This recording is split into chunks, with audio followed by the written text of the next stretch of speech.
Good evening, students. Am I audible?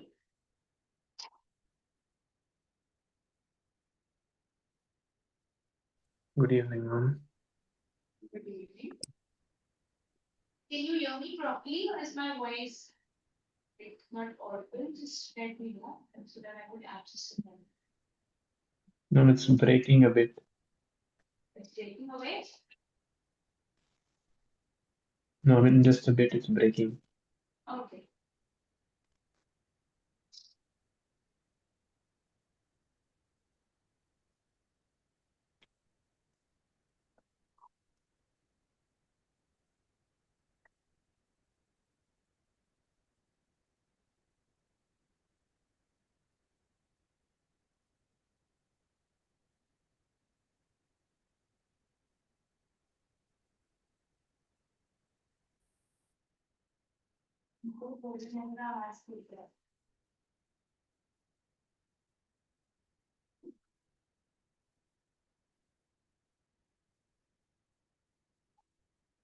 I know it.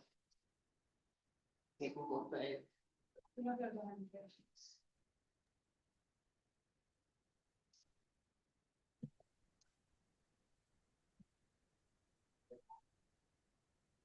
Trinity, can you hear me? Yes, ma'am.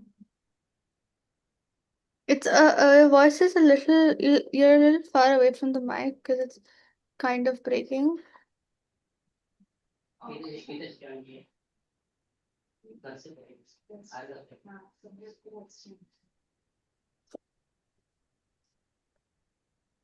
Okay, then fine. Just let me know if my voice is not clear so that I could repeat things. Okay? Okay. I'll just try to come close to the system and talk. I think Yeah. that is the thing that I can do. Okay. Yes, ma'am. Okay?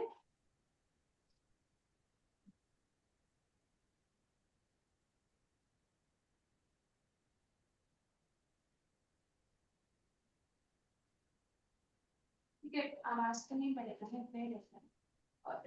No, I'll take the lunch. It's kind of.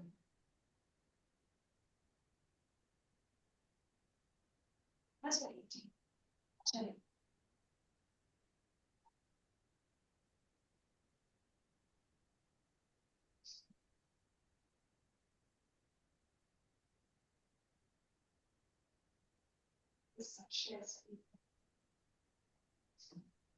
Share screen किया था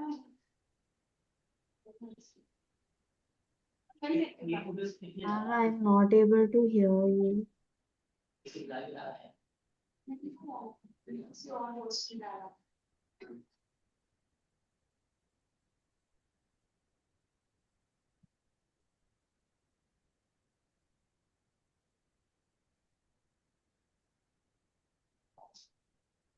मैं करती हूँ इसमें YouTube का मतलब नहीं पता कैसे उधर किया उसने मेरा कैमरा जल्दी हो गया मैंने एक हो गया एक हो गया शेयर कर सेकंड कैमरा को करो है ना सेकंड कैमरा जा रहा है ऊपर है ना ठीक है वो कैमरा नहीं है दिख रहा है बंद करके तो ऊपर वाला बनेगा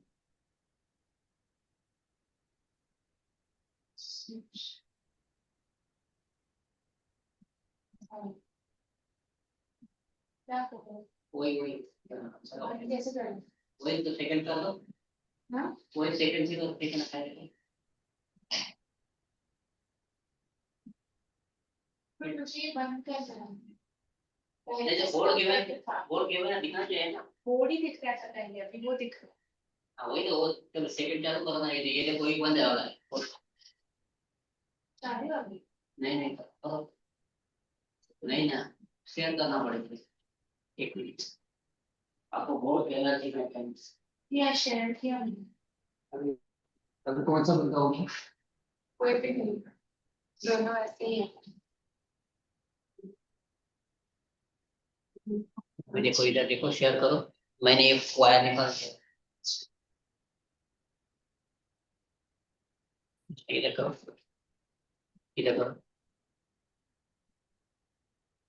Like, ये benches नहीं मेरे को खाली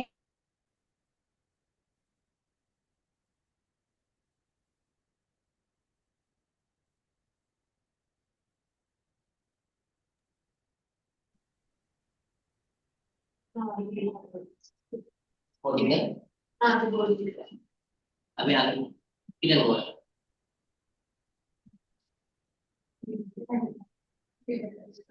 किधर है Thank you.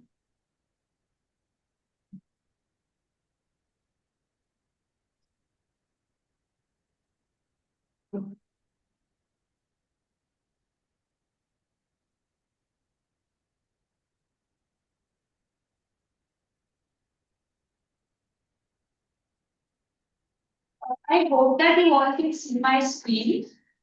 Is my screen visible? Yes, ma'am. Okay, perfect. So we will be starting with the last topic for that is prescribed. Listen, yes, Trinity. Did you say something? No, ma'am. Okay. Actually, I don't know because I think there is with the speaker. So I could hear all of your voices very lightly. Like if you want to tell me something, then it is best that you raise your hand because then I will know that you have to speak something. Okay, you can switch on your cameras. At least if I see you, I will get to know if you want to speak something. You can switch on your cameras. And still, like, if you want to speak something, then you can raise your hands and then I can give you a chance to speak. Because if you call me in between, then I won't be able to hear your voice. So if I want to hear you, I have to come near the system. Okay? We are starting with the last topic for the SAT rating section, that is rhetorical synthesis.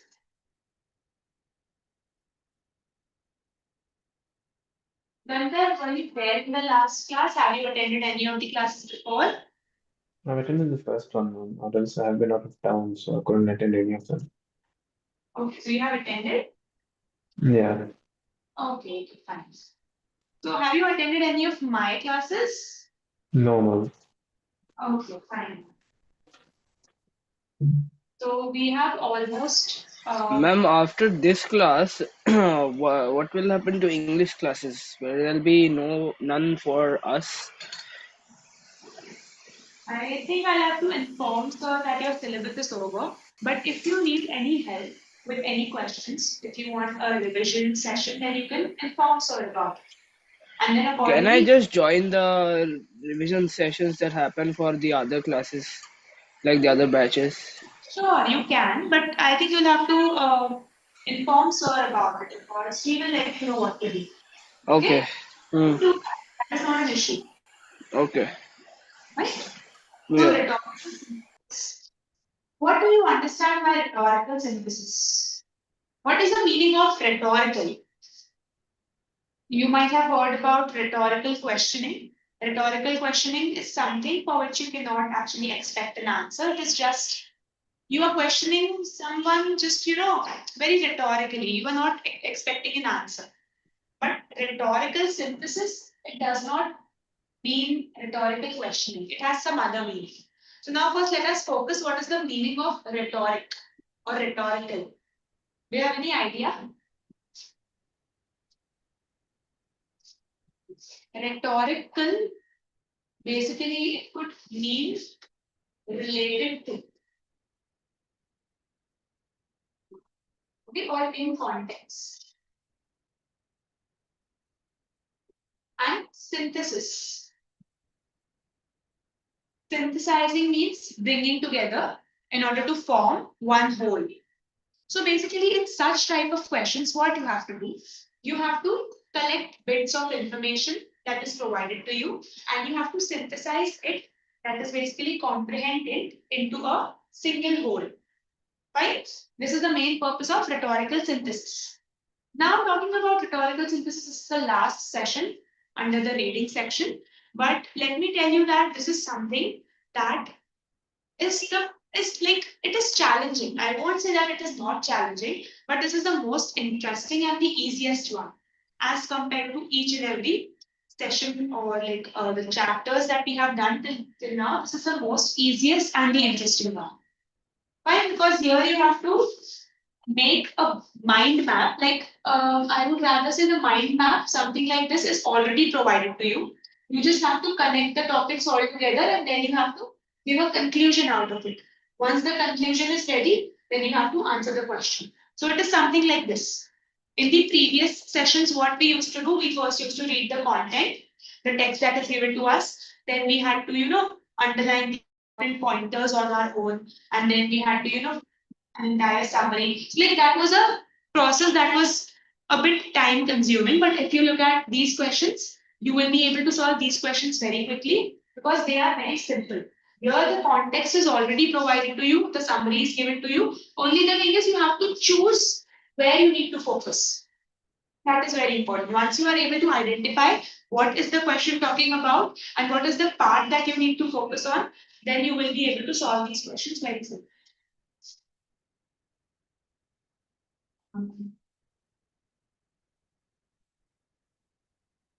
Okay. So talking about the overview. So in the SAT reading section, rhetorical synthesis questions typically require you to analyze how much sources of information, analyze how multiple sources of information present similar or contrasting perspective on a particular issue or topic. So as it is written over there, we need to analyze how, see, the multiple sources are given to us. For example, multiple sources could be, if I have to talk about the COVID-19 pandemic. Okay, COVID-19 pandemic. Now, this particular thing could have negative perspectives as well as positive perspectives, like both of them. But according to the question, if we are, for example, given this context, so according to the question, what we have to do, we have to choose that are we supposed to look at the positive context or are we supposed to look at the negative context? And accordingly, we have to think in that direction in order to get the right answer. Okay. For example, if there is a student who was attending a lecture and he has made some notes about the human brain as the teacher was talking about the human brain. Now, in the question, we might be asked a particular aspect about the human brain as per the notes that were taken by the student. But we need to take care that we are not supposed to refer to the entire notes. We should know what is important and what are we supposed to eliminate in order to get the right answer. As simple as that. Once you look at the structure of the questions, once you look at the sample questions, then you will come to it. Just remember that there would be multiple perspectives that would be connected to the same context. And you need to choose the right perspective. Okay, it could be contrasting or it could be in favor. The choice is yours. According to the question, you have to choose the right perspective. So these are some of the key steps to achieve the correct answer. You have to understand the sources. Now, see, understanding the sources, in such type of questions, you will be having an introduction. Introduction will tell you that the sources that are provided to you, for example, there would be some pointers. There would be bulletins, and there would be some pointers related to a particular context. Now, the information that is provided to you, is it, some kind of notes that have been taken by a student, or is it an outcome of some kind of a research that was conducted? So this introduction or this kind of context will be given to you about the pointers. Understanding the sources is very important because this will help you to decide the reliability of the pointers.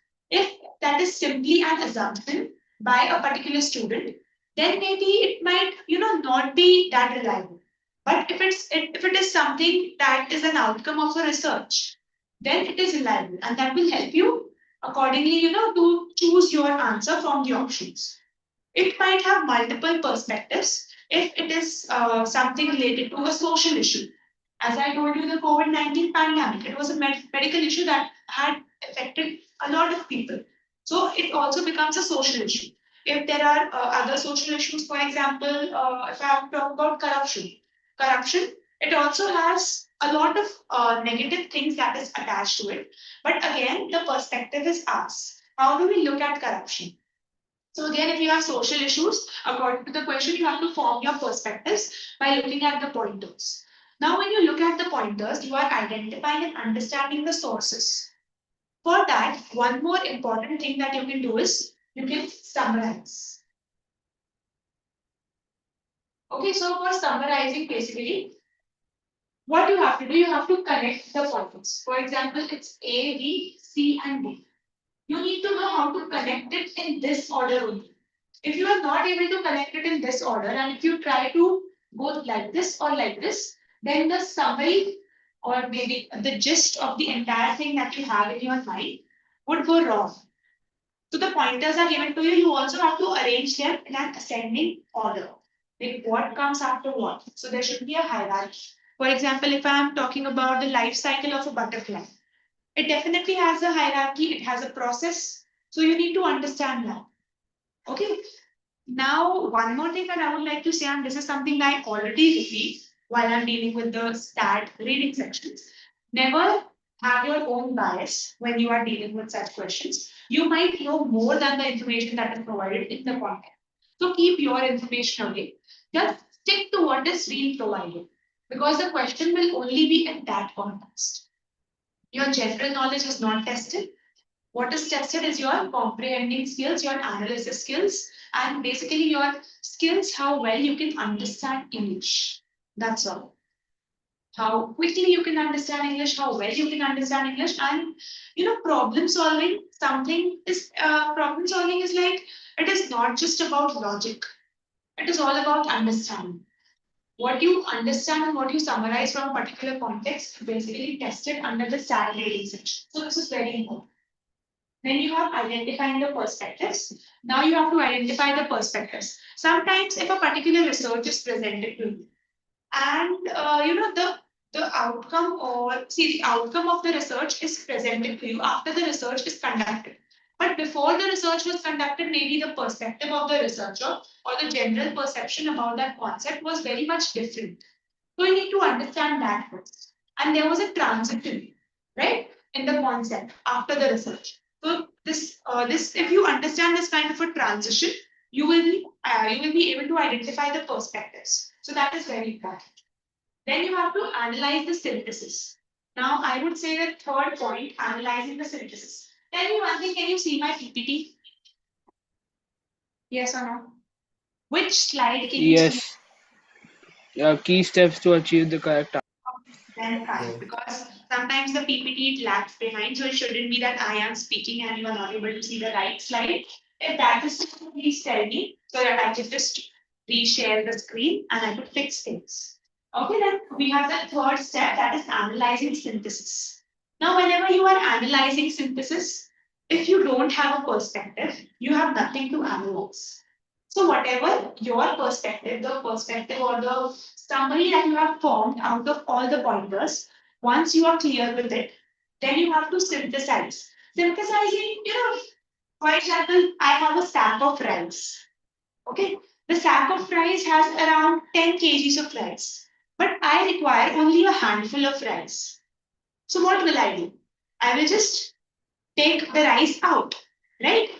Similarly, in such type of questions too, you have to just take a handful of rice out of the rice, of the sack of rice. But the point is that you have to take the right amount and the right information. If you are able to identify what is really required for the question, then see, for example, you are given 5 or 6 pointers. Out of the 5 or 6 pointers, only 2 pointers will be important with respect to the question. But you need to have that skill to identify which 2 points are important with regard to the question. And you need to eliminate the rest of the points. So the best is first read the points, first understand the source, understand the introduction, what are these points about and are they reliable or not. If they are about a social context, then they might have different perspectives. Once you are done with this, read the pointers, try to club all the pointers together and form a summary. Once you have formed a summary, you now have a conclusion in your hand out of all the pointers. Sometimes the pointers are in the chronological order, sometimes they are just, written as notes. So you have to arrange them in chronological order and the concept or the summary in your head should be formulated on that chronological order itself. That is also very important. Once you have taken out the information, once you have the conclusion in your mind, once you have the summary, then you will be reading the question. After reading the question, you will understand what part of this entire summary is important. Once you get to know that, you will have to revisit that particular point or that part of the summary that you have already formulated out of the pointers. And that will help you to answer the question. Okay, it is basically when you prepare for your examinations, usually students they do not write answers. For last moment preparations, what do? They just write pointers. So that once they look at the pointers, they will go for the examination and then they will be able to just conceptualize everything with the help of the pointers and answer the questions. This is what happens over here. If you talk about the skills that are tested, can you have a guess what skills are tested under this kind of, rhetorical synthesis kind of a lesson? What skills would be tested? Can we list some of the skills? You can unmute yourself and you can tell.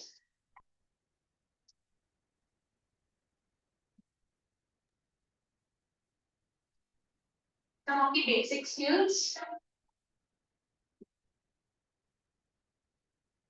Hello, ma'am. Am I audible? Yes, you are able. Analytical skills, being able to read through the entire thing quickly. Analysis, very good. What else? Some new student. So every student, if you give me one skill, that would be great. Okay. Name one skill that you could actually, the skills that you feel are tested in such type of questions. Analysis, yes, it is an important skill. What else?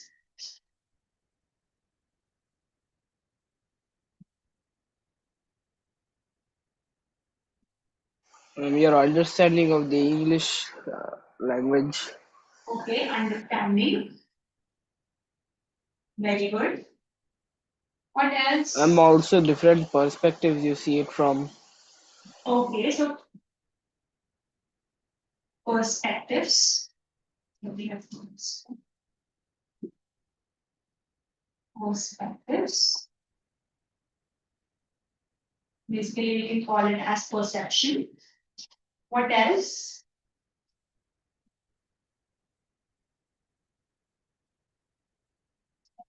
We have comprehending. Ma'am, order-wise thinking. Yes. We have chronological. Yeah, chronological. I was finding the word.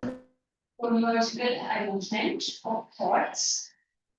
So see, whenever I think your school teachers might, advise you whenever you have a lot of thoughts that are roaming in your head, the best thing is to take a sheet of paper, take a pen, and just note down everything in the form of pointers.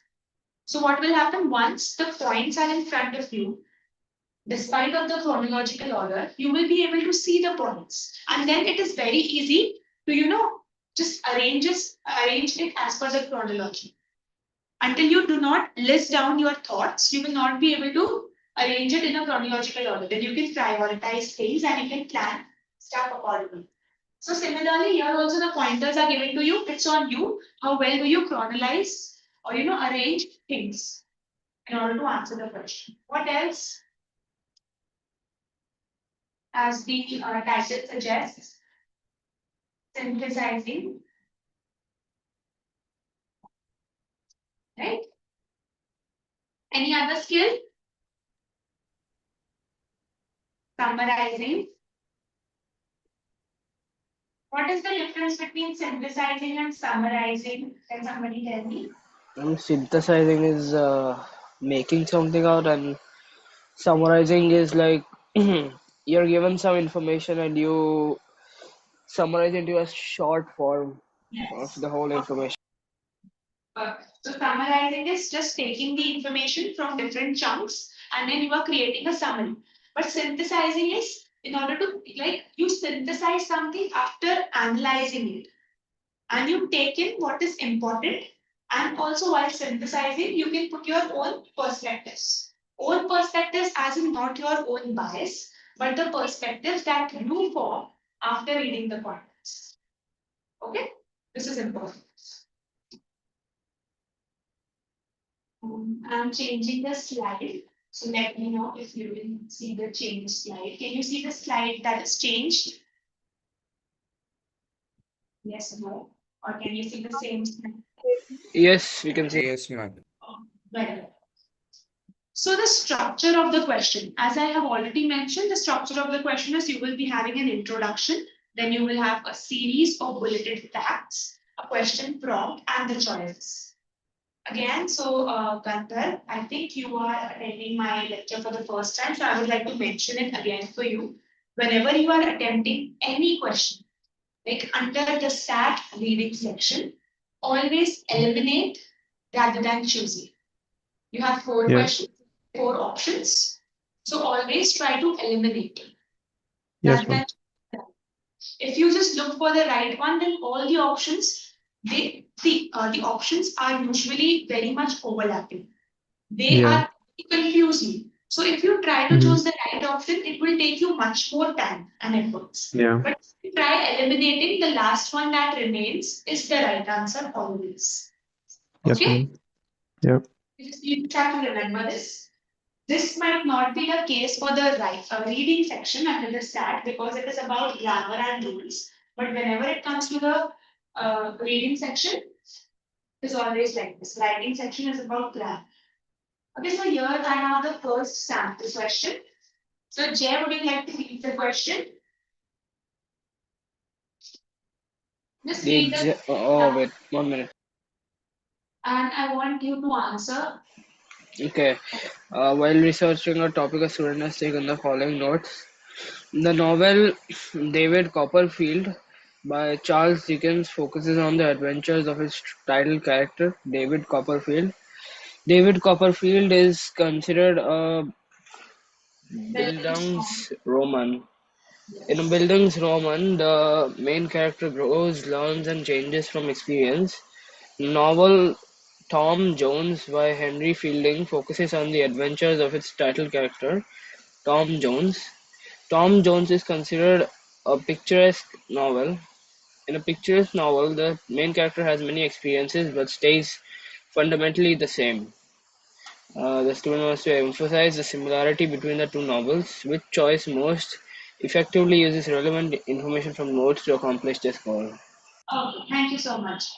So, like, we have been given two novels. One is David Copperfield by Charles Dickens, and the other one is Tom Jones by Henry Fielding. Okay, now we have to emphasize, like, like the question it talks about the similarity between the two novels. I think it should be B because all the other options are not really matching with what it asks. So you have already given me the answer, and yes, that is the right answer.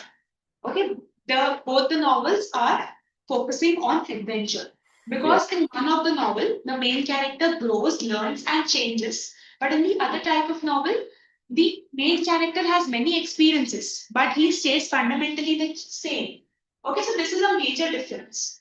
So one thing that is common is basically adventures. So if you look at point number 1 and point number 3, the introduction of both the novels have the common word that is adventures of the title character.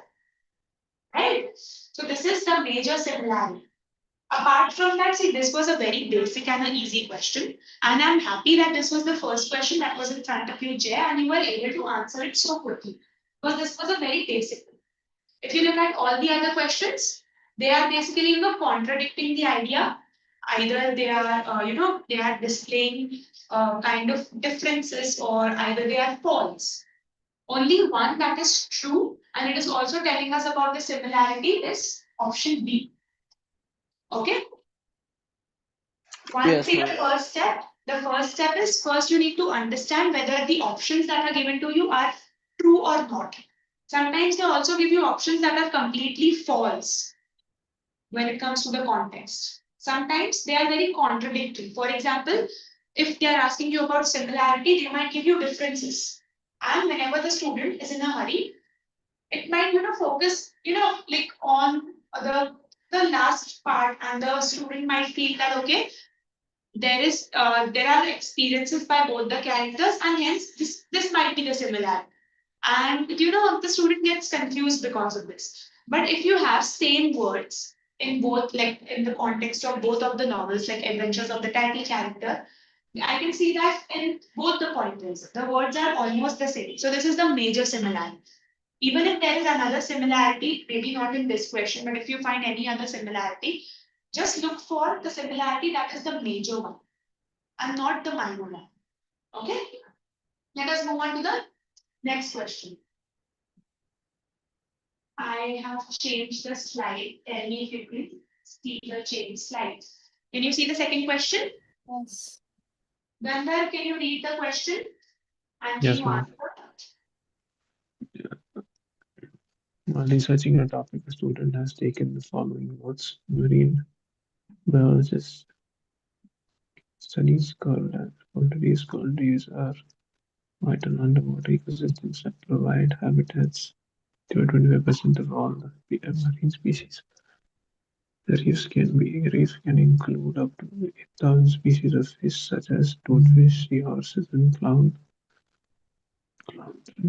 The Amazon reef is a coral reef in Brazil. It is one of the largest known reefs in Amazons. Want to introduce the scientists that her field to study a new audience, which must effectively use relevant information that denotes to accomplish this goal.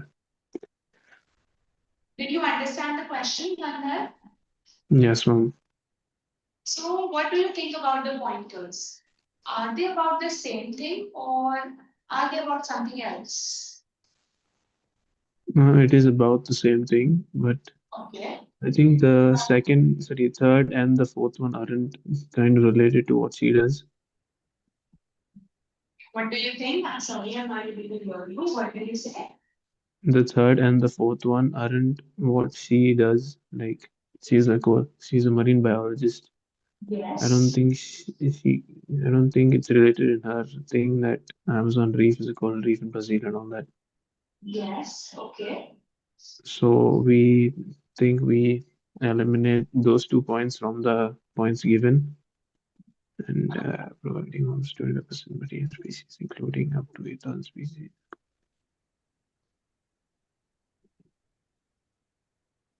So if you see the first 3 pointers that are given to us about the biologist, they Yeah, are like, first the biologist is introduced, then the last word is coral reefs. The second yeah, point starts from the same word, that is coral reefs. yeah, So it definitely has some reference to it. Okay. Then we again have the reefs can include up to 8,000 species of fish, such as like there are examples given to us. And then we have the Amazon reef is a coral reef in Brazil. According yeah. to me, the fourth pointer that is given to us, I Mhm. think if the student wants to introduce the marine biologist, the fourth pointer is useless. Yeah, Okay. And the fifth pointer, like along with the fourth point, will also be useless because the first 3 pointers they are related to each other, and the last 2 pointers they are also true according to the context. But if you look yeah. at the question, that information stands irrelevant when we are looking for the right answer. Yes, Jay, Mhm. want to say something? Please go ahead. It was just I wanted to say the answer which I thought would be the best suited here. Yes, what is the answer? It would be C. Would be C. It's a little confusing between B and C. Mom, I think it's option B. Yes. So Jay, if you No, I think it's option B, ma'am. because in option C we have the Amazon reef. And if you see the pointers, is there anywhere written that she studies the Amazon reef? Oh no, she doesn't exclusively study the Amazon reef. Yeah. Amazon reef is just an example of the Mm. coral. She does not study the Amazon reef. Okay. So I think the Yes, option, ma'am. yes, the right option is option B. Okay, where only her name is introduced and her field of study is introduced. So no example of the coral reefs is like there is no use of introducing an example of the coral reefs while you are actually introducing the biologist. Right? So on option B is the right one. Any doubts, anyone? Is this clear, this No, question? ma'am. Was Yes, this, I think the level of difficulty is, it's going higher as we move further with the questions. Now let us look at the third question. Can you see the third question? Yes? No? Yes, ma'am. Oh, Trinity, can you read the third question? Yes, ma'am. While researching a topic, a student has taken the following notes. In geology, an Aeolian landform is one that has been created by the wind. In Greek mythology, Ilios is the keeper of the winds. Aeolian landforms are created when the wind erodes, transports, or deposits material. A mushroom rock is a rock formation in which the top is wider than the base. A mushroom rock can be formed when the wind erodes the base and the top at different rates. Okay. So, see, now the student has to provide the explanation and the example of the Aeolian landforms, right? So here, like first, we have some information about the Aeolian landforms, and then suddenly we have the mushroom rock. Is there anywhere written that the mushroom rock is an example of the Aeolian landforms? Can you see that in the pointers? No, No. But what do you think? Is it really an example? Looking at the facts that have been, taken down not by. really. No. Okay. But look at the last pointer. A mushroom rock can be formed when the wind erodes the base and the top at different rates. Ma'am, but it doesn't directly point that it's example. It does not directly point, but the alluvial landforms is the one that is created by wind. Just imagine like what other way could be possible for a wind to create landforms. I think the only way that is possible by winds to create landforms is by erosion. And in the third pointer too, it is written alluvial landforms are created when wind erodes, transports or deposits material. Similarly, the mushroom rock is also formed when the wind erodes the base and the top at different rates. Okay, so according to the pointers, I think the mushroom rock is an appropriate example of the Aeolian landforms. What do you think? Do you have any other opinion? I think it will also be included in the example, I think, because it goes with the same as Aeolian landforms. So I think it will be valid to include it as an example. And even if you are confused, the question is the student wants to provide an explanation and example of Aeolian landforms. Now, the simple thing is that there is no other example given to us in the pointers except the mushroom rock. So definitely the mushroom rock has to be an example. Okay, and also something that we need in our answer is the explanation of the Aeolian landforms. So the Aeolian landforms, if I look at the second pointer, in Greek mythology, Aeolus is the keeper of the winds. This is something that is giving us the background of how the name of the Aeolian landforms came into existence. But it has nothing to do with its process, right? So for me, I would eliminate the second pointer because it is not giving me any explanation of the Aeolian landforms. Something that is important for me is the third pointer, okay? Because it is giving me a lot of information about the wind and how the wind creates the Aeolian landforms. And also, I would be looking at the fourth and the fifth option because it is about the mushroom rock. Fine? Now, according, yes, student, tell me. I think the answer would be the third option. Third option.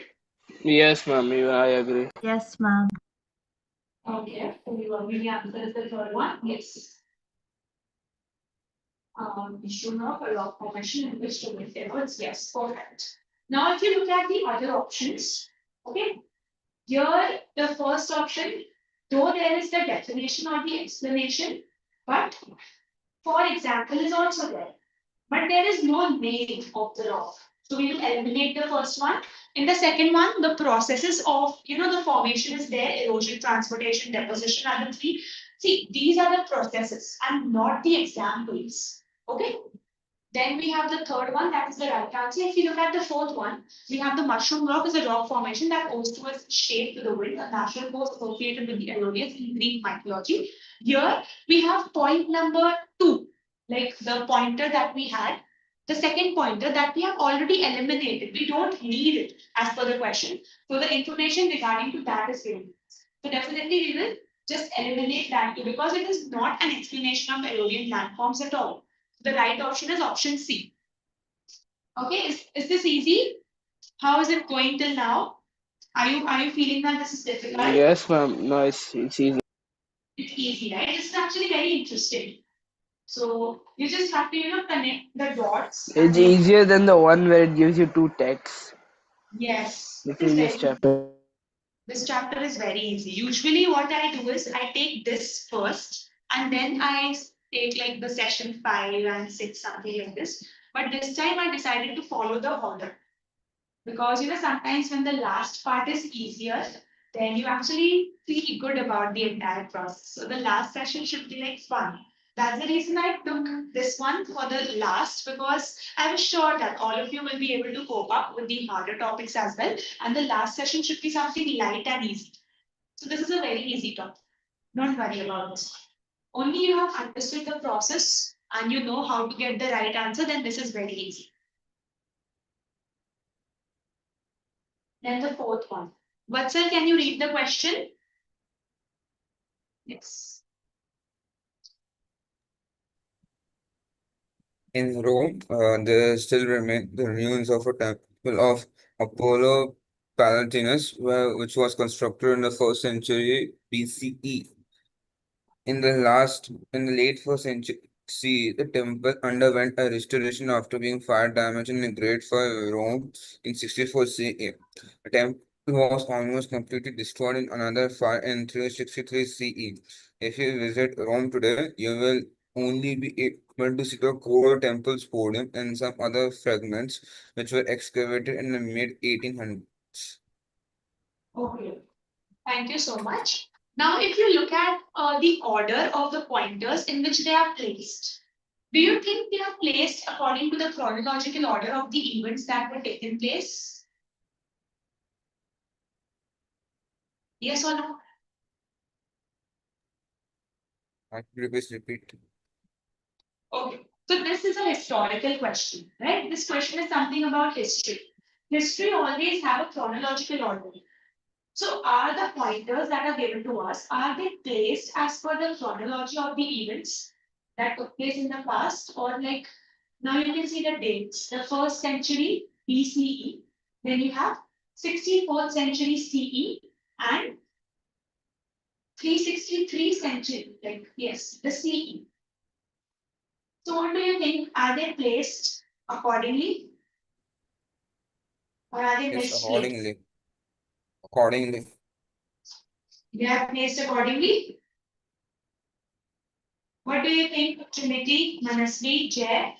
Give me some inputs. What do you think about What, ma'am? pointers? I'm Oh, listening. it's placed in chronological order, like what happened first. Yes, so they are already placed in the chronological order, right? Yes, ma'am. Okay. So like this is the first thing that you have to look at whenever you are dealing with any question that is relating to history. Because here the chronological orders are important. Even though you don't have any idea about it, just stick to the context that is given to you. You might have some dates and everything, and the process also. The temple was there, then it was destroyed, then again, it was rebuilt, something like this. So you should, know all this. First, the chronology is set in your mind, you already have the summary. The question is the student wants to educate visitors to Rome as to why they can't see the entire temple today. So now we already know the reason why we cannot see the entire temple today because the temple was almost completely destroyed in another fire in 363 CE. No, Right? I think there is only one answer to this question. Yes. And what is the answer? D. DD. D. Do you all agree? Answer D? Yes, ma'am. Okay. Fine. So that is the right answer. Looking at the first option, this option actually It is true, but the student wants to educate visitors as to why they can't see the entire temple, rather than why they can only see a few parts of the temple. Okay, so you have to, the word, this is basically a word play. Though the option appears to be correct, but this is a word play. Okay, remember this. Stick to the words of the question and be very specific about it. Then the second one, after the Great Fire of the Rome, the entire temple underwent a restoration, so it could continue being. So this option is false. Also, the third one, according to the context of the question, it is not reliable. So the last one is the right option. Right? Now, let us go to the fifth one. Tahir, I'm sorry, Tahir, can you read the fifth one? Yes. While researching a topic, a student has taken the following notes. As a type of antibody, immunoglobulin binds with many pathogens in the body in order to protect the body from infections brought on by viruses, bacteria, and fungi, among others. IgG is the most common antibody in blood circulation and makes up around 75% of serum antibodies in humans. If doctors suspect certain conditions, they may measure a patient's level of IgG as a diagnostic tool. IgG plays a key role in newborn immunity as infants inherit IgG from their mothers through both placenta while in utero and through breast milk once born. The student wants to include in her essay a sentence that will highlight the importance of IgG to all humans, which choice most effectively uses relevant information from the notes to accomplish this goal. Okay. So here this is a scientific question, so there is nothing about chronology. But again, the things that have been mentioned in the pointers, they are very apt. Now, if you look at the question, you have to highlight the importance of IgG to all humans. If you look at the last pointer, it only talks about the key role of IgG in infants. Okay, so this could be used as an example to prove that it is important to all humans, but the last pointer is not really reliable or appropriate as per the need of the question. Okay? So Tahir, I want you to look at the options and then give me the right answer according to you. Okay. Did you say the right answer? No, I'll just Yes, sure. read Sure.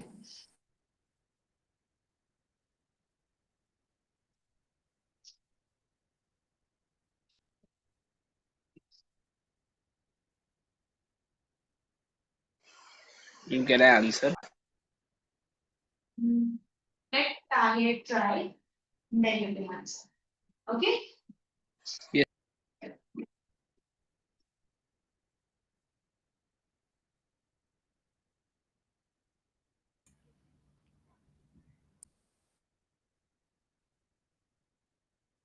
Hello, ma'am. I got disconnected. Could you tell me what we have to do?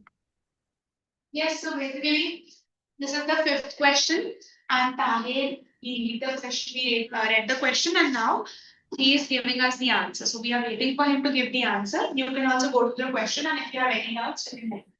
Okay. Is it A? A, Yeah. option A. Okay. What about Jay? What do you think is the right answer? A. Okay. What about others? Give your inputs. A. A. Okay, fine. So Tahir, can you A, ma'am. explain why it is A and what the other three options? Yeah. So I just eliminated B first because it was only talking about infants. Yes. Okay, and then I eliminated C because it was only like it was saying that doctors occasionally use it for certain specific conditions, and Okay.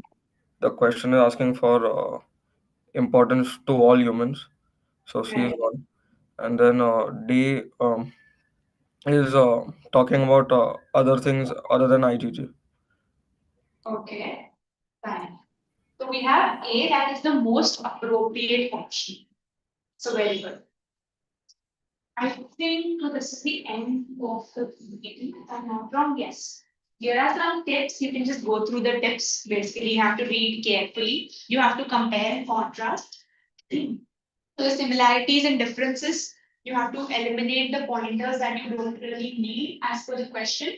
Okay. Then you also have to synthesize, where you have to combine all the information. So both passages, I think twice passages written over here, there should be pointers. And one more thing, in some questions of rhetorical synthesis, despite of, usually the rhetorical synthesis question, the structure of the question is you have an introduction, you have pointers, then you have the question. But some question, you might have two passages. Okay, in some questions.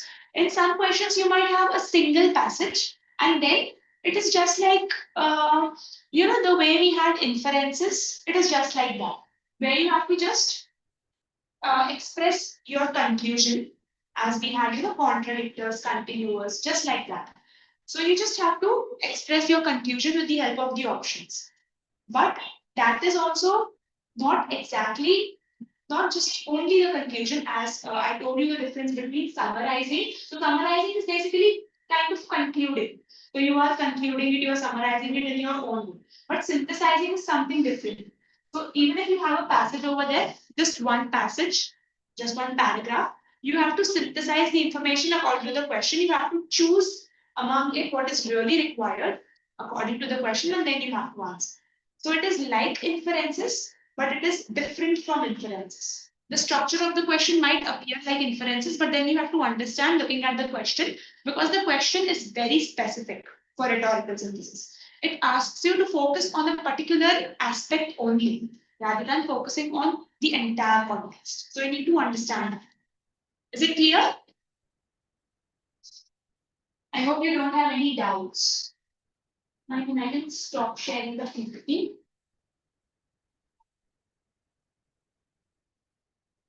Okay.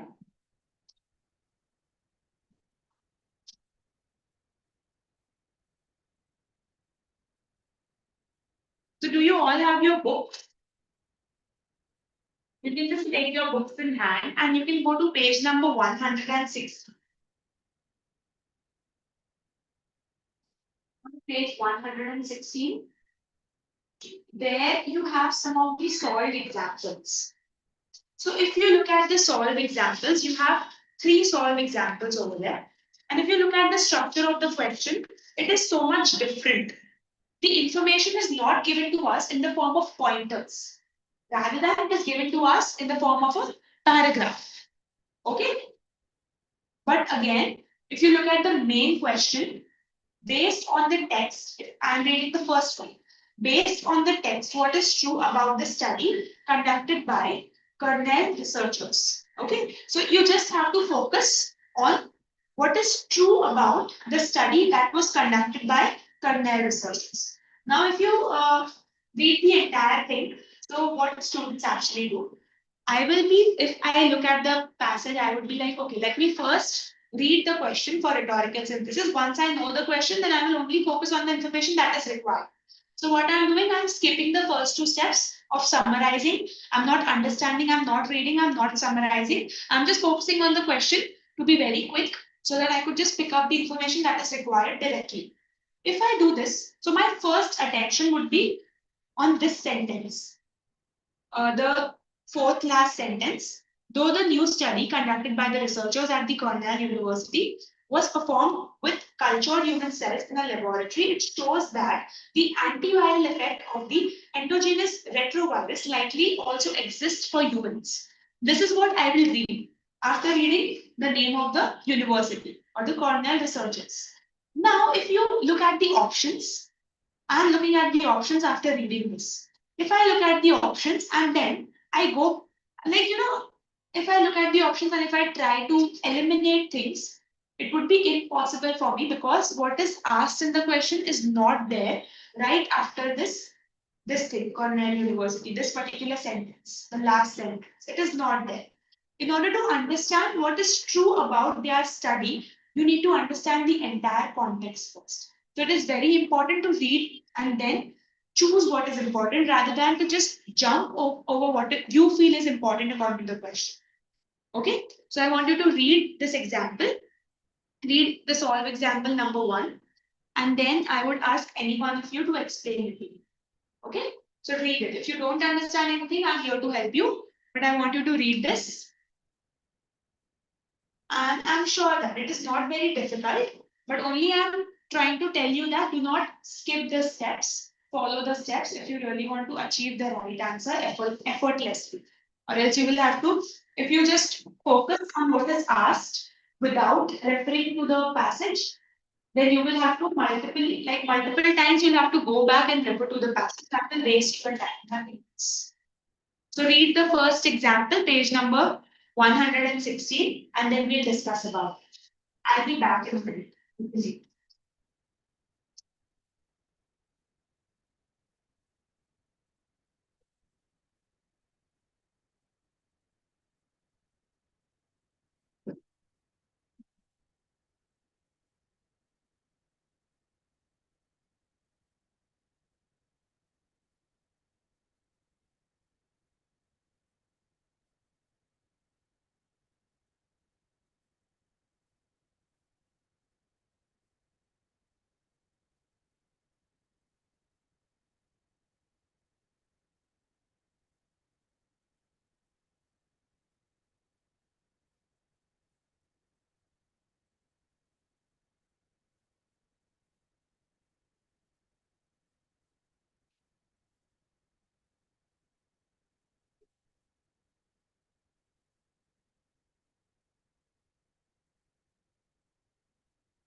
Are you done reading the first example? Yes, ma'am. Okay. So, Manasri, can you explain what did you see in the first example and what is the right answer? Or if you find any difficulties? Yes, ma'am, 1 second. Yes, sure. Why is your video off? I would like to see you on screen. Mom, I already texted. Every time I turn on my video, it disconnects me and I can't hear you clearly. This happened last time also, which is why I prefer coming offline. Okay, yeah. No issues. I didn't see the chat box. It's okay. Can you tell me? I think option C is right. It did not test for the presence of retroviruses in human bodies. Okay. Yes. So now you see the trick of words. Answer C is right, definitely. As soon as the students would read what is true about the study conducted by the Cornell researchers, they tend to read what is after the word Cornell researchers. Because this is what they think rhetorical synthesis is all about, just picking from the rest of the whole. But actually, what the study is about, it is nothing about, it did not test the presence of the retrovirus in human bodies. So this option is something that is the most appropriate as per the question. And if you compare it with other options, this is something that is true about the study conducted by the Cornell researchers. What do you think, others?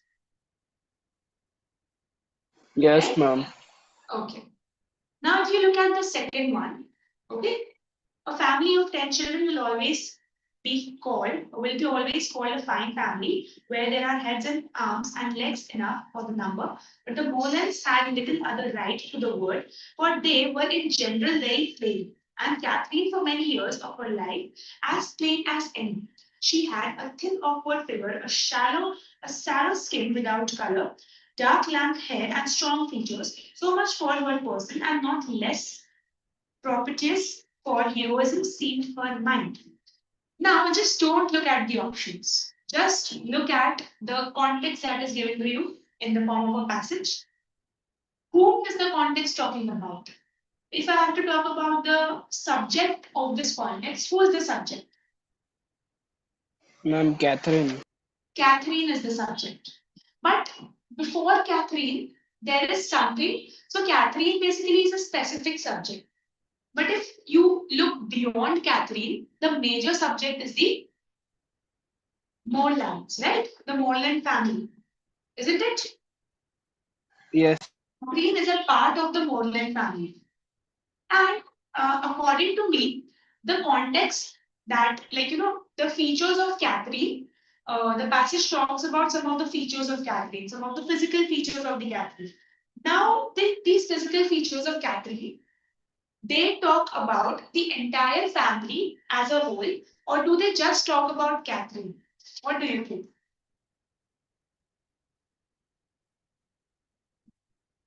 Do they talk about the entire family or just the cat? Just No, Catherine? it doesn't define the entire family, but it talks about the family in the starting Okay. lines.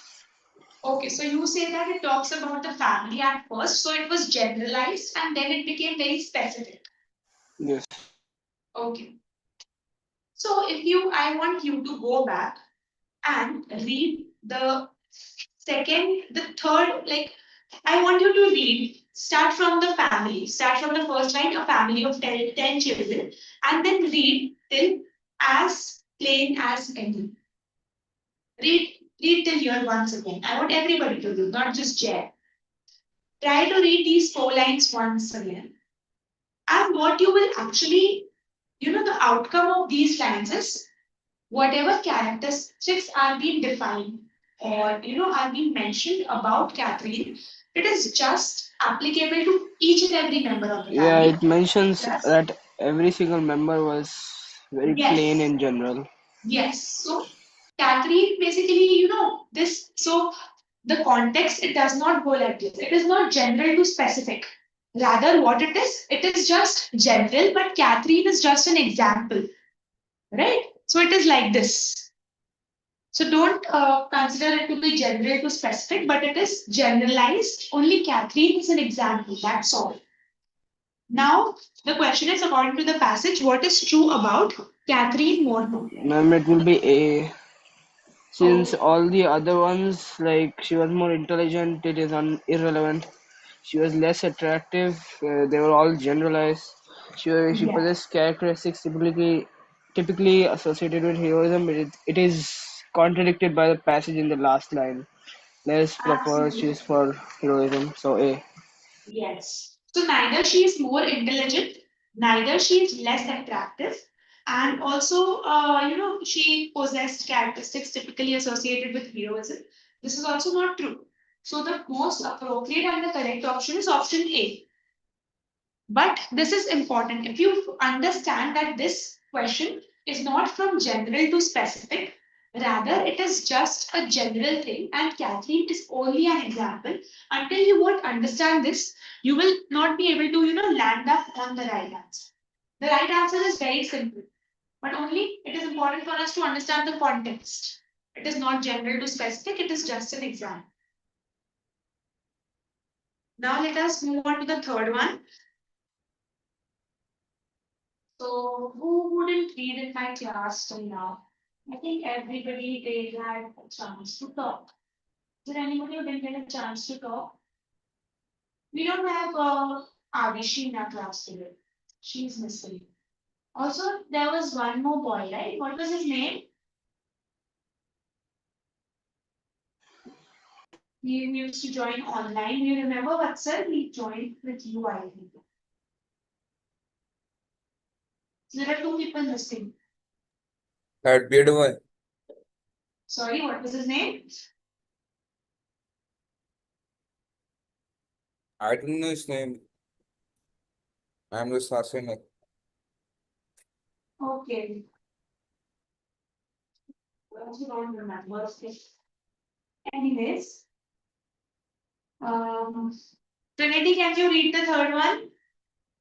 Read the third sample question loudly and then explain the context to us. and then we choose among the options. Come on, start.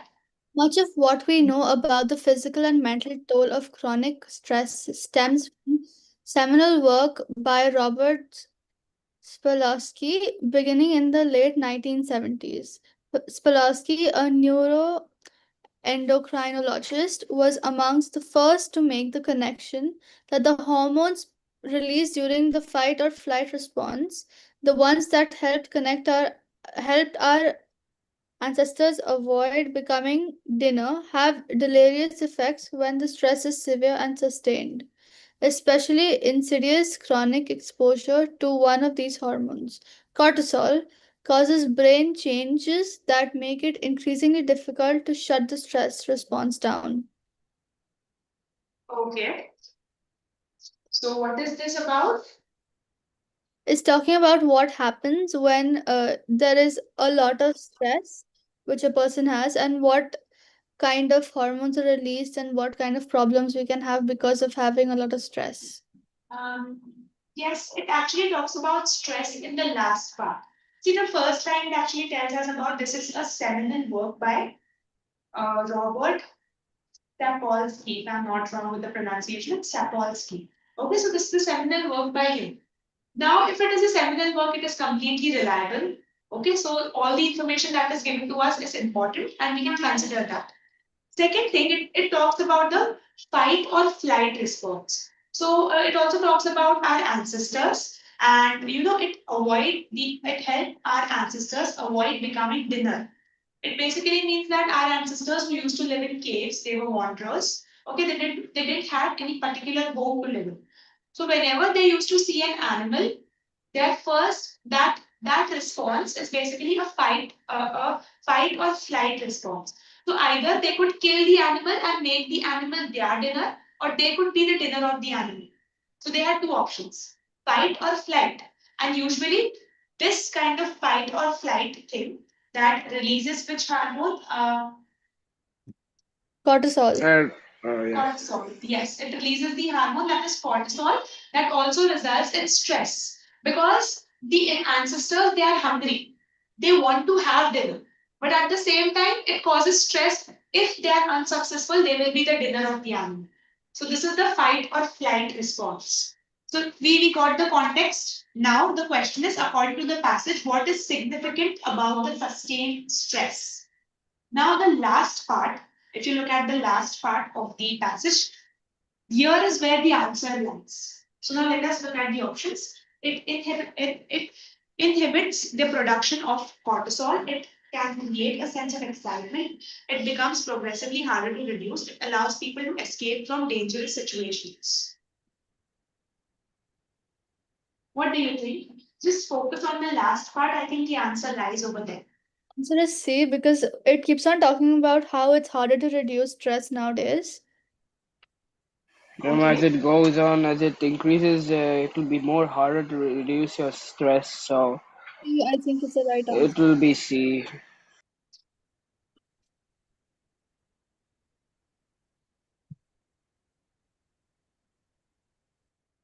Okay, what about others? What do you think? Ma'am, since in the last two lines, it explains how chronic exposure to one of these hormones causes brain changes that make it increasingly difficult to shut the stress response down. And all the other ones do not really tell you about sustained stress. Yes. So C is the right option. It becomes progressively harder to reduce. Right. So see, now just compare the questions with the pointers. And these are the questions where you are given the paragraph and then you have to synthesize the information. What do you think is easier, the pointers or the paragraph? Pointers. Pointers. Pointers are easier, right? So see, usually the questions they come in the point format only, but there are always exceptions. So they have also tried to include the exceptions so that you don't face any difficulty. Now I want you to go to page number 119. You have the classroom worksheet over there.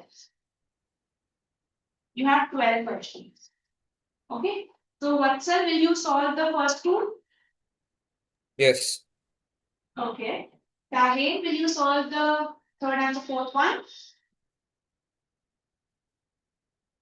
Yeah, from the classroom, right? Yes, from the classroom worksheet. It is on page number 120, the third and the fourth one. Okay. Try to solve both of them. Gandhar, can you solve the fifth and the sixth one? Page number, what is the page number? 121. Fifth and the sixth question. Gandhar, are you there in class? Okay, I'm not able to speak. Fine, no problem. So can you you solve these two questions and you can type the answer in the chat box. Just type the correct answer and in 1 or 2 lines you can explain why do you think it is the correct answer. Will that work for you? Okay, fine. Then the seventh and the eighth one. Trinity, will you do the seventh and the eighth one? Yes, ma'am. Manasvi, do the ninth and the 10th one. Okay. Then Jay, you do the 11th and the 12th one. Okay?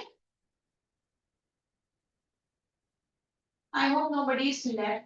Everybody has got questions to solve. Jay is not there in the meeting. I think Jay got disconnected.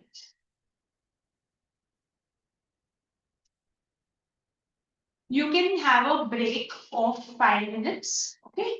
I want to see you all back at 7:50. It is 7:43 now. You can go have a break, have some water. You can just roam around because it is very difficult to sit in front of the screen for so long.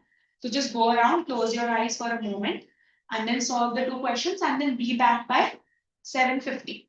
Fine? I'll see you at 7:50 then. You can switch off your videos.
Are we back? Let us discuss the questions.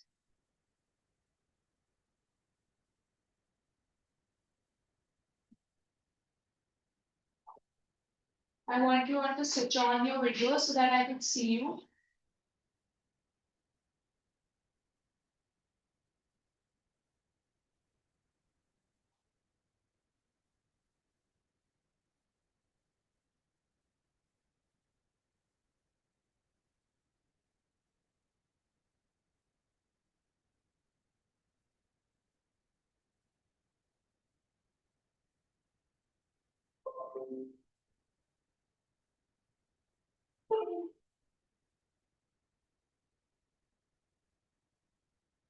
Okay, so who was supposed to do the first two? I think Vatsal, you were supposed to do the first two, right?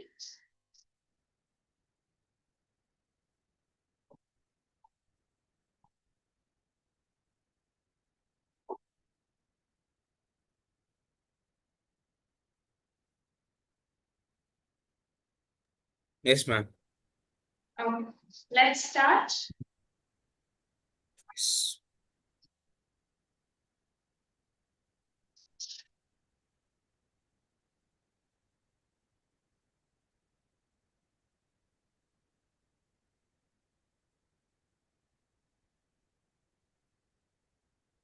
Okay, so first answer is D. B or A? What did you say? D. D. Okay. Explain why. Why? Because like hmm, because in ABC, Yes. okay, so in A1 it is likely talking about like self-portrait, and it's like a bit incomplete sentence. Like there are more pointers about the painter. And if Okay. I talk about B1 also, B1 is likely talking about the book, the two Fridas. Mhm. And C1 is mostly likely about a book and its self-portraits. It is not Yeah. likely, and so forth. So I think option D would be the correct answer because it is telling about the artist, Yes. Perfect. not about his achievements or whatever. Very good. What about the second one? Second one, just 1 second. I remember the name of the student. He was Keshav. He used to be there in class. He's not there today. I just recollected his name. Miss answer would be B. B. Okay, why? Just 1 second.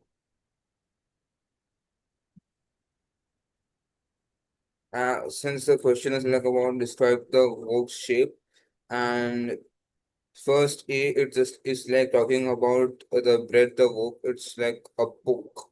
So option A is not the correct answer. And then we go to option number uh is D. Uh D See, basically, the question is just about the shape of the work. If work, you look at and option it's B. B, it also talks about the design of the work. So, design of the work basically means the shape of the work and also the features of the work. But it gives us some extra information and also some information that is not really required as per the question. So we have to be very specific. If we have been asked only about the work's shape, so option B is the most appropriate one, no extra information. Okay, so we will stick to option B. This one was like very simple, straight away answer, right? Like if I'm telling you, even if some students directly read the question and then read the option, still they will be able to find the right option. Only for this one, not for each and every one, because this question is like this. The question is the student wants to describe the work's shape, which choice most effectively uses the relevant information from the notes to accomplish its goal. Wok's shape, and there is just one, that is option B. A wok is a cooking pan with a round, wide base and high angled sides. So even without looking at the description or the pointers for this question, it was very easy to choose the right option. Okay. So some questions are like this. But what I would suggest to be on the safer side, follow the rules, follow the order, okay, and then choose the right. So very good one, sir. Now let us move on to the third and fourth one. I think Tahir, you were supposed to do the third and fourth one. Yes. Yes, come on. So the answer is C, because we have to present the study's findings to an audience which are already familiar with thermal inversions. So A is again explaining about thermal inversion, so that's not the answer. And B is not presenting any findings from the research. And D is not talking about thermal inversions at all. So answer Yes. is C. Perfect. Option C. What about the fourth one? The fourth one is option A, Okay, why? because all of the other ones do not explain how the species were named. They don't talk about the like the university's name was Mansora. Mansosaurus. Yeah. So Mansorasaurus. Yes, Mansorasaurus. yeah, Okay. yeah. Yeah. So yeah, none of the Right. other options talk about that they were from Mansora University. That's why it was named Mansaurus. Only A talks about that. Okay. So the right option is options A. Very good. Perfect. Both were correct. What about the fifth and the sixth one? Thank you so much, Tahir. Who was supposed to do the fifth and the sixth one?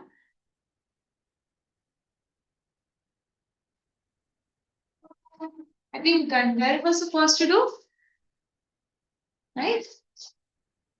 Is he not there in the meeting? I think he might have lost connection. So we can go to the seventh and the eighth one then. Trinity, you were supposed to do the seventh and the eighth one, right? I was supposed to do the seventh and the eighth one. Yes, come on. Okay. So I think the seventh one's answer is C. Okay. Can you tell me why? Yes. So it's C because in A you really don't see there's no similarity. It's just talking about Jones' invention and it's not showing anything about Baird's invention. Okay. In B, it's only Baird's invention and nothing about Jones' invention. In C, there's comparison between the both of them, and in D, they don't show any similarity. They're showing the difference between them instead. So that's why it's C. You are right. The right option is option C. What about the eighth one? I think A is the answer Yes. because it's showing about the whole investigation, what she did, and how she completed it. And the others don't show this. Okay. Yes. So the student only wants to emphasize on the thoroughness of Ida Tharwell's investigation of the Standard Oil Company. Okay. The rest of the options they are giving us, some information that is not required, adding additional information, or they are not appropriate according to the question. So option A is the one that suits the best. Very good. The ninth and the 10th one. Manasvi? Okay. The ninth one is A. So I've started doing this thing where I read the question before I read the paragraph. So the question clearly asks for an explanation and example. So before reading, we can eliminate anything without the examples. So D and B will not be the answer. And then we have to read it and we have to look for uh, an explanation. So um, here, A will be the answer because it both explains what sonic meditations are and it also gives an example, which is meditation, whatever that number is, 18. Uh, Yes. so, Satisfies both the conditions, the yeah. explanation as well as example. So A is the right. Very good. About the 10th one? The 10th one, the question is to emphasize the most well-known achievement. And it says that the most well-known achievement, the third point, is a 2011 YouTube video. So we just have to look for the option with that in it, and that's C. Okay. Perfect. Both the answers were right. I think 11th and 12th I had asked Jay to do, but he's not there in the meeting. Now, see, you have this practice worksheet, session 8 practice worksheet. I believe that you can do that at home also because the questions are very much similar. What I want to talk about is I want to talk about question number 4.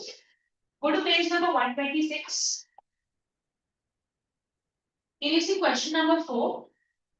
That is basically according to the text, the following text is from Georgia Douglas Johnson's 1922 poem, Youth. Okay, so here there are no pointers given to you. Here there is no paragraph given to you. What is given to you is the poem. This is something really new.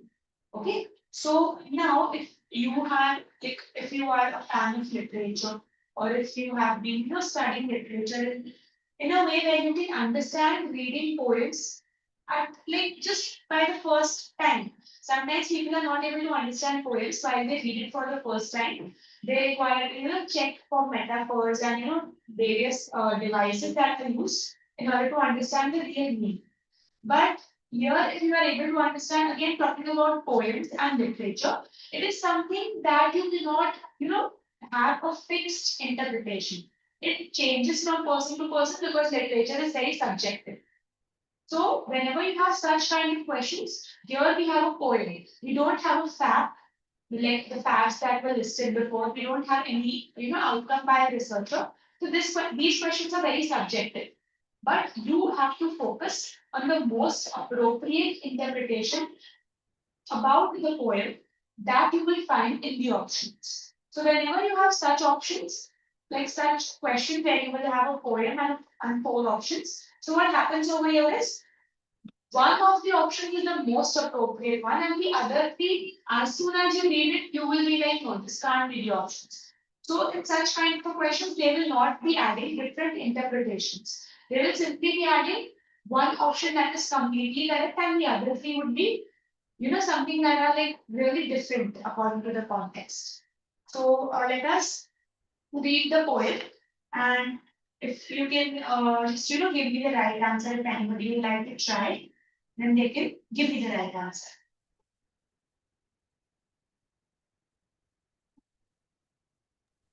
Ma'am, option C. Option B or option C? What did you say? I said option C. It remains perpetually fresh Okay. because of the line.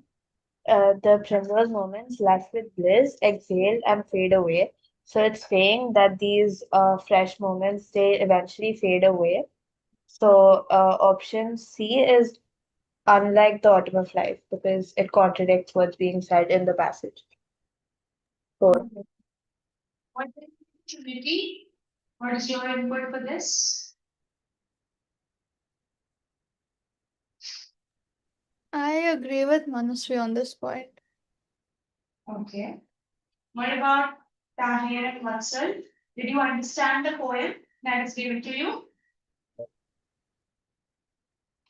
Any doubts about the poem? Because in order to answer Yes, such yes. question, yes, it is important to understand the poem. Sometimes it is difficult to understand the poem at once because of the literary devices, but I think this is the quite easier one. So the right option is option C. Okay. Then I want you to have a look at question number 7. The Importance of Being Earnest is an 1895 play by Oscar Wilde. So here, the question is not in the form of a poem, neither pointers nor a passage, but it is in the form of dialogues by characters. Okay, one is Algernon and the other one is Lane. So just read that particular abstract, that conversation, and then based on the text, what is true about Algernon?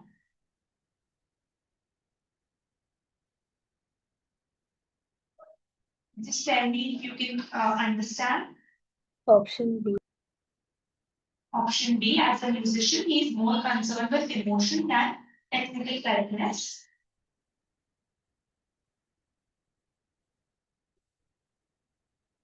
Yes. Wow. So see, even if you have such type of questions, because like you don't have poetry and quotes like from a drama, just like this, in any other form of questions. Such an example was only under rhetorical synthesis, because here also literature is always about interpretations and taking out the gist of the whole. And then such questions are like kind of appropriate according to the rhetorical synthesis chapter. Hence, they are placed under this. So, if there is any question, Tali, Vatsal, will you be able to deal with this question? Despite of pointers or passages, if you have poem or quotes, will you be able to deal with I it? do get confused in quotes and poem. You are confused in what? Poem and quotes, Quotes are basically the dialogues from the drama. So the but in dialogue, poem, like I don't understand. yes, the way it is given to us in question number 7, quotes are basically that.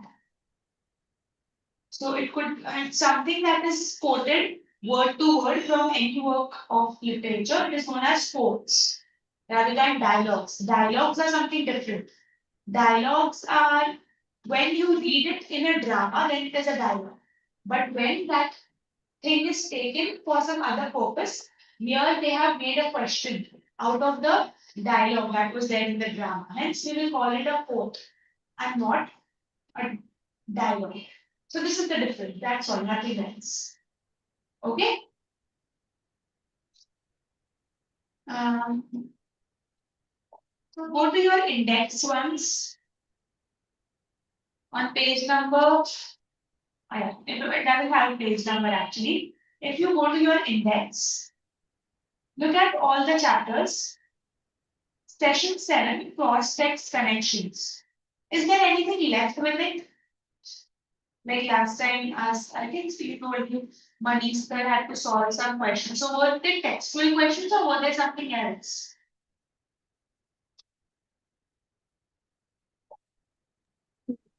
Textual. There were textual questions. So here, basically, as you know, you have two texts and then you have to combine the two texts. Basically, the two texts, one would be in favor, the other one would be against it. And accordingly, you have to summarize it. You have to form a conclusion of your own and then you have to answer the question. These one, like, this cross-text connections and rhetorical synthesis, both are very interesting.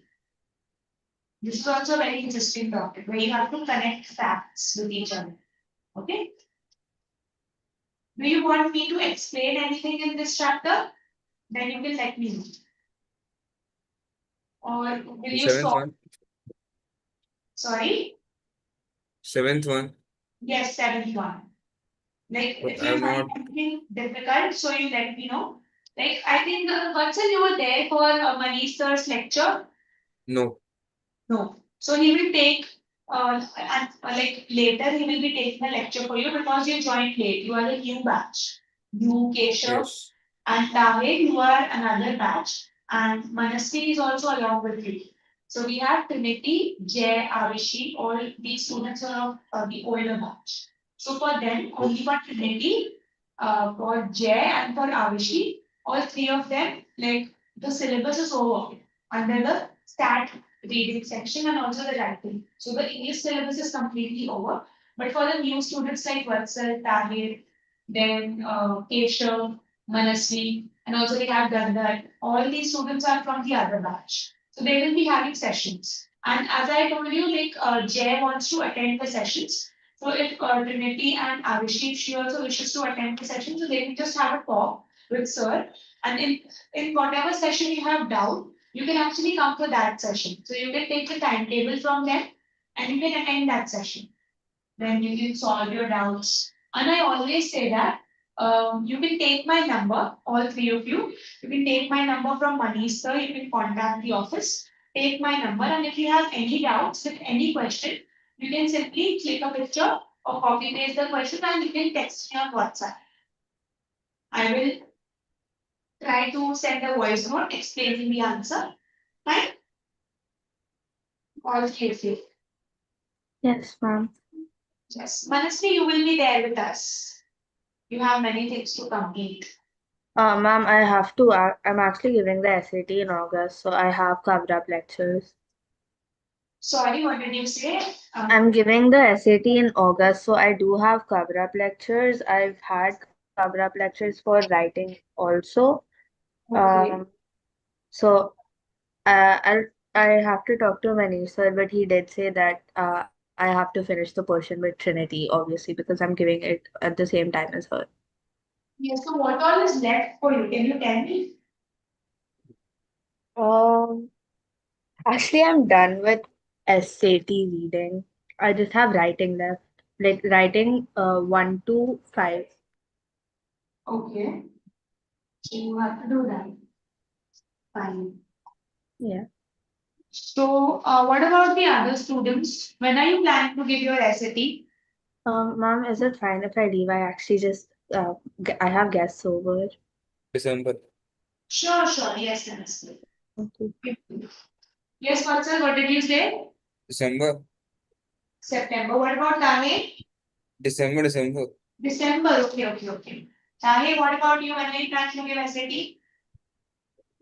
Can we leave or are we still supposed to wait? Because No, the syllabus, like if you have any doubts, you can wait, or else you can leave. That's fine. I'm just asking. No, you can leave. When are you planning to give your SAT? Just tell me that and then you should leave. Same as Manasvi, like she was just saying. Sorry, what did you say, Shruti? Your voice is really low. I'm giving it in August, just like Manasvi, like she just said. Okay, so both of you are going to give your exam in August. Vatsal will be giving the exam in December. Tahir, did he say anything? Yeah, October. October. And can we leave? Yes, you can leave. But like only Trinity, your syllabus is over. Tahir and Vatsal, you have much more to complete. Okay?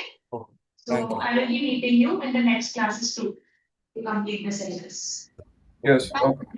You can Thank you. leave Bye. early. Yes, thank you. Thank you. Bye.